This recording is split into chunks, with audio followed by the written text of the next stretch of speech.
Hi guys, welcome. My name is FWM Jinx Cruz, no, and I will be discussing with you our riders. So ano nga ba yung riders and what do we need to know? Okay, so for the benefit of time, since itong topic na ito is medyo mahaba siya, I don't want to compromise yung mga learnings, no? So allow me to discuss this topic in two parts. Okay, so let's begin.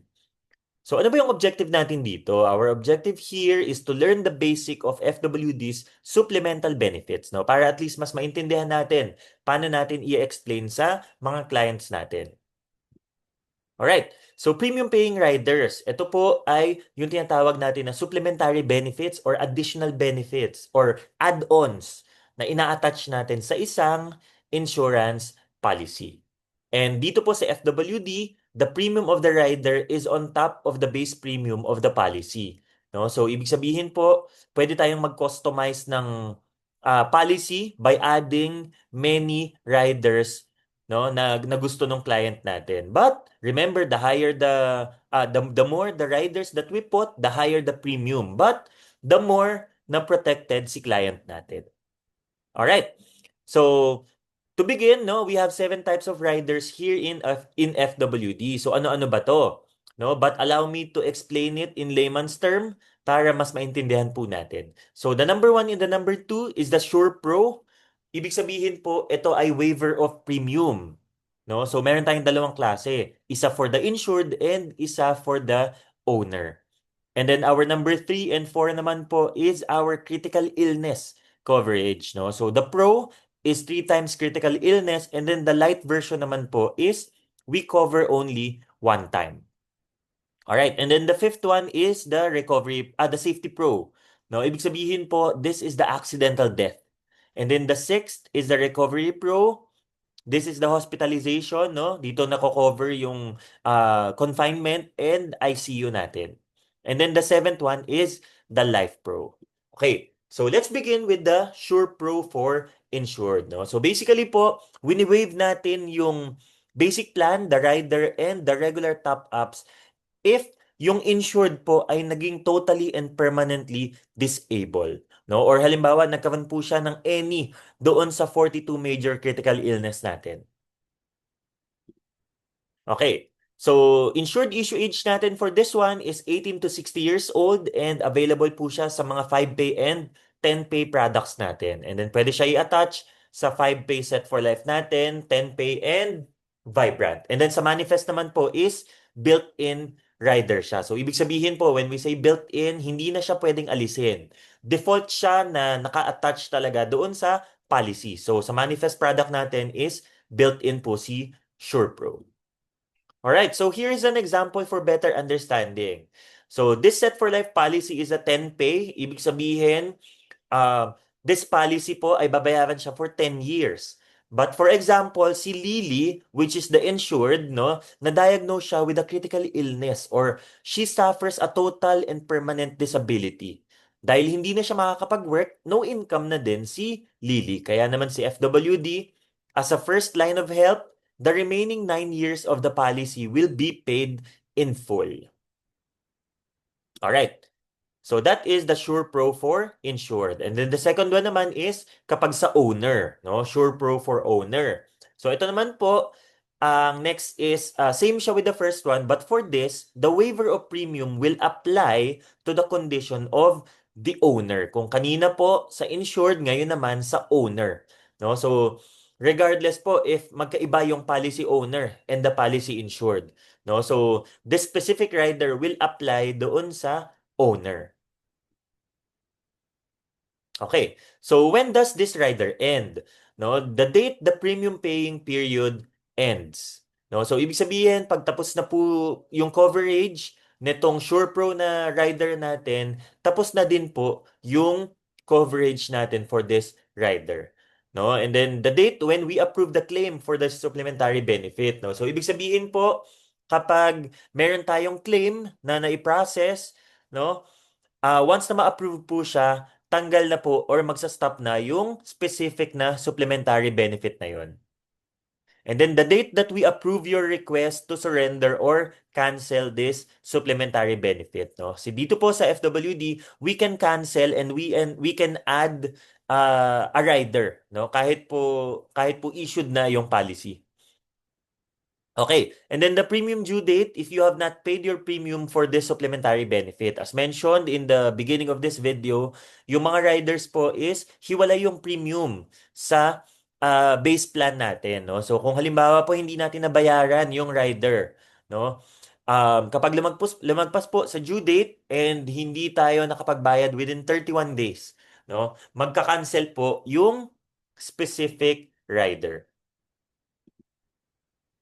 Okay, so please note, no, na for Sure Pro, this waiver of premium riders can only be attached to the policy during the application or within 90 days from the policy issuance, no. So ibig sabihin po, kung halimbawa nag-apply tayo ng isang policy and hindi tayo naglagay ng Sure Pro, no, we only have 90 days to add that rider.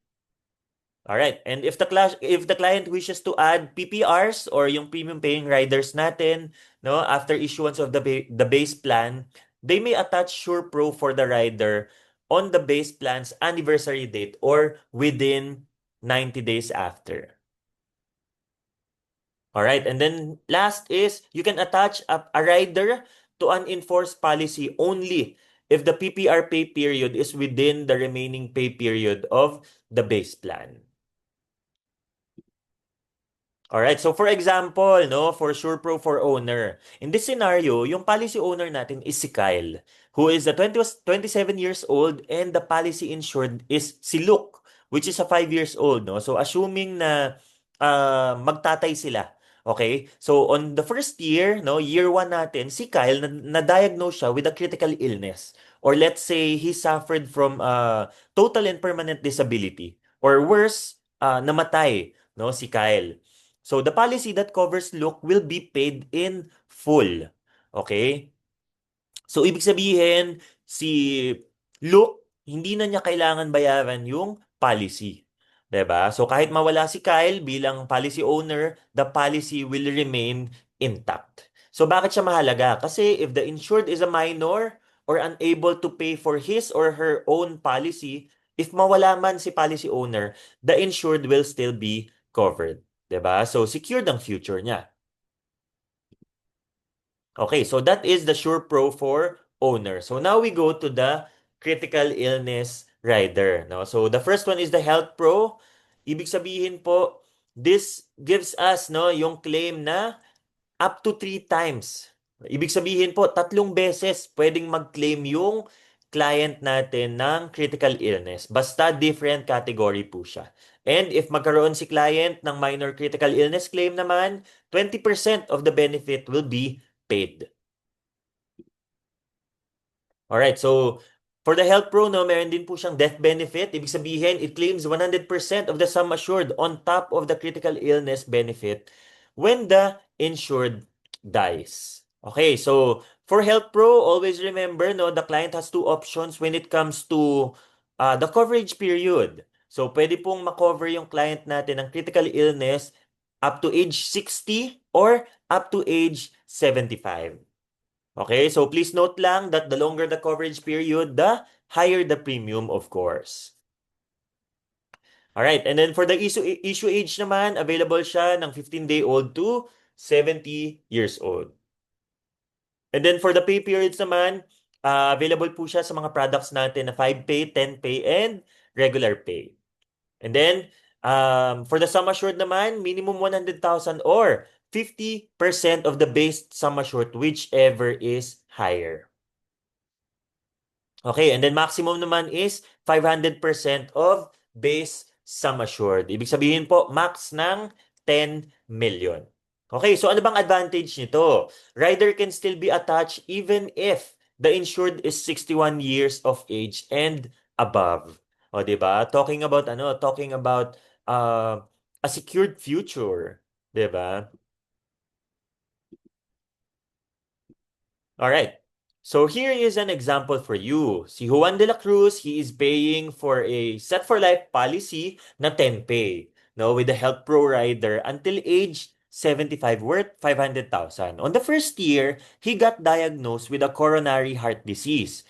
No? So since this is a major critical illness, yung payout na ibibigay ni FWD kay Juan de la Cruz is 500,000. Okay? And since the policy has a SurePro for insured, dahil nagkaroon na siya ng first claim for critical illness, that same year as well, no? That same year, all the future premiums of his policy will be fully paid. 'Di ba? Regardless if 1 year pa lang yung policy. Alright. And then halimbawa, on the third year, no, on the third year ng policy niya, he got diagnosed with an early stage cancer naman. No? So, since this is a minor critical illness, 20% will be given as a claim.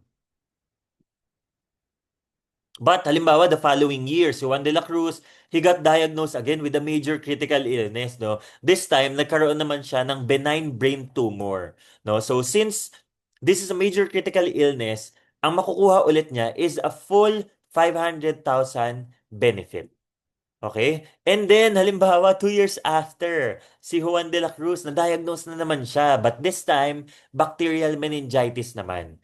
No? So, again, this is another major critical illness and he will then receive 500,000 payout claim for his Health Pro rider. O, 'di ba? And at the age of 50, no, si Juan de la Cruz unfortunately died already. 'Di ba? So, dahil nawala na si Juan de la Cruz, his beneficiary will now be entitled with a sum assured amounting to 1.5 million pesos. 'Di ba? So, imagine magkano yung naging total na payout sa family ni Juan de la Cruz. 'Di ba? So, tatlong beses siya naka-claim ng critical illness, no? So, that's 1.5 million. And then, meron pa siyang 100,000 na minor critical illness. 'Di ba? And then, dahil sa makabilang buhay siya, unfortunately, no? Yung death benefit ng policy niya is another 1.5 million. So, ito naman yung maiiwan sa kanyang mga beneficiary. Alright. So, imagine, no? Yung total amounts paid niya, no, or yung total amounts na nabayad sa kanila is 3.1 million pesos. And since 1 year lang nagbayad si Juan de la Cruz, his total premiums na binayad sa FWD is only 58,000 pesos. Okay, so when does this rider end? No, so same pa din, the date the premium paying period ends and the date when we approve the claim for the supplementary benefit and the day na na-approve yung request na i-surrender or i-cancel yung rider. And then kapag lumagpas din po ng 31 days na grace period and of course kapag natapos yung policy.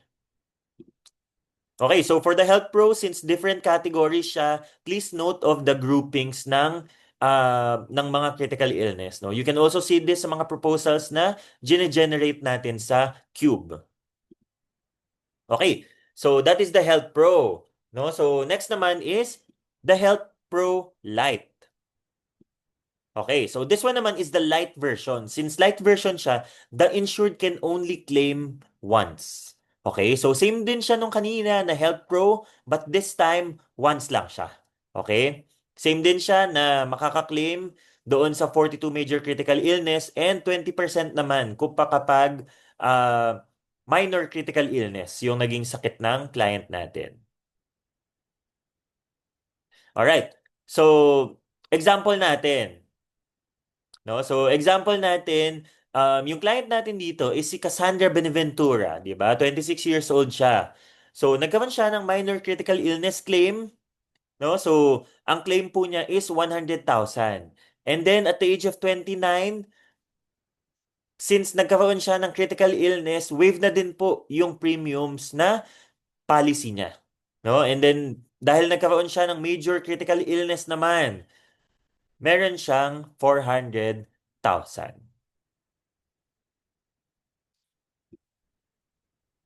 Alright, so reminders for Health Pro and Health Pro Lite. No? For the critical illness coverage, we have 42 major and 15 minor. No? So sa 42 major, bakit parang ang onti po niya? Kasi yung sa atin po, yung cancer is hindi siya naka-specify kung anong klase ng cancer. No? So ibig sabihin po, all types of cancer kahit madidiscover pa lang siya or yung tinatawag natin na advanced type ng cancer. No? So if you will compare it sa ibang mga insurance companies, no, yung iba meron silang critical illness na 112, meron namang iba 120. Pero if you look at the critical illness list, yung cancer nila madami, no? But dito po sa atin is ano siya, hindi siya naka-itemize, no? So ang maganda po diyan is kapag halimbawa nagkaroon ng bagong discovery na cancer, no? So covered po siya. And then the Health Pro and Health Pro Lite cannot be attached in a single policy. Ibig sabihin po, hindi natin pwedeng pagsamahin yung Health Pro and Health Pro Lite. No? So, kailangan lang natin pumili. Kapag halimbawa, three times yung gusto ng client natin. No? So, ang i-attach natin is the Health Pro. Pero kung gusto naman niya is one time, ang ilalagay po natin is the light, no? So, usually po, always offer the Health Pro muna, no? Bakit? Kasi po, mas maganda po na fully protected yung client, no? And then mag-adjust na lang kayo if ever na hindi kaya masyado nung budget. Alright. So, ito po yung list ng ating 42 major critical illness and 15 minor critical illness. So, you can take a screenshot or you can save it, no? Para at least readily available po siya if ever magtanong yung client natin. Okay, so syempre no, sa Sure Pro natin for insured and owner and sa Health Pro natin, the question is, when do we not pay the benefit, no? Or kung kailan tayo hindi nag-a-approve ng claim, no? Kapag ang naging cost po nung claim is alcohol or drug abuse, no? Hindi po 'yan makaka-claim. And then kapag halimbawa po nagkaroon siya ng HIV or AIDS, no, hindi din po siya covered unless ito po ay acquired sa work. Okay? And then next is loss of independent existence. No? Ibig sabihin, ito po yung death. Ayan. And then, pre-existing condition, kapag hindi po natin dineclare yung mga pre-existing, no, hindi po siya mako-cover sa claim. And then next, kapag ang naging cause is due to suicide or self-inflicted act, ayan, hindi po siya mako-cover. And then next is unlawful acts or acts of war. So again, when do we not pay the benefit? Ito lang po, very plain and simple. Number one, it should always be legally, lawfully, and rightfully. Okay? So, kailangan hindi po siya hinahaluan ng kasamaan. Okay. So, that concludes the first part of Riders and see you on the part 2 of this topic. Thank you.